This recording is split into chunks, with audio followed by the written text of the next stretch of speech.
नमस्कार, मी विराज माडगूळकर. आता काल काय ती प्रतिक्रिया तुम्ही दिलेली आहे, पण सांगायला असा आनंद होतो का सर सरांना जेव्हा काल घेतलो त्यांचे शेर काय स्कूल आहे ना, तिथं होतं त्यांचं कार्यक्रम. मी जाता त्यांना पहिलेच बोललो की सर तुम्ही असं आमच्या इथं होतं का असं व्याख्यान, तुम्ही एकदा तरी या. आमची इच्छा आहे, आमच्या सरांची भरपूर तळमळ असते आमच्या मुलांनी 15 दिवसातून किंवा महिन्यातून एकदा व्याख्यान ऐकावं. मग नेमकी सरांना तेवढं एक कॉल आला आणि त्यांचं काहीतरी झालं, त्यामुळे ते कॅन्सल झालं. सर्व एवढं उत्सुक म्हणजे एखाद्या व्यक्ती म्हणला असं न पाच जाऊ तेवढ्या वेळ आपण आराम करूया.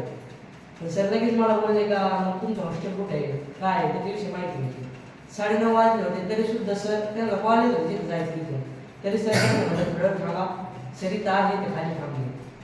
मी मयूरला बोलून वगैरे आणलं, तुम्हाला कॉल लावला, तुम्ही पण त्याला भरपूर प्रतिसाद देऊन सरांशी कॉन्टॅक्ट करून सांगितलं. आता एवढं एकदमच ठरलं आणि एकदमच हा कार्यक्रम शेवटच्या पर्यंत आलाय. सर भरपूर चांगला मार्गदर्शन करत आहे. आणि हे जे सर तुम्ही काल बोलला स्टेजवर बोलण्याची वेळ ही पण इथून होती. आमचा आज सांगितलं रोज एक विद्यार्थी इथे येऊन बोलतो. हे कोणाला पण बोलायचं म्हणत नाही, यांच्यामुळे हे सगळं चालू आहे. तर तुम्ही इथं आला, आम्हाला भरपूर मोलाचं मार्गदर्शन दिलं. काल ऐकून सुद्धा मी इथं आलो, अजून 3 घंटे गेले, 2दा ऐकले तरी मला असं वाटतं तिसऱ्यांदा ऐकावंच. असं भरपूर चांगलं आहे. त्याबद्दल तुम्ही छात्रलयाबद्दल तुमचे धन्यवाद. ओके.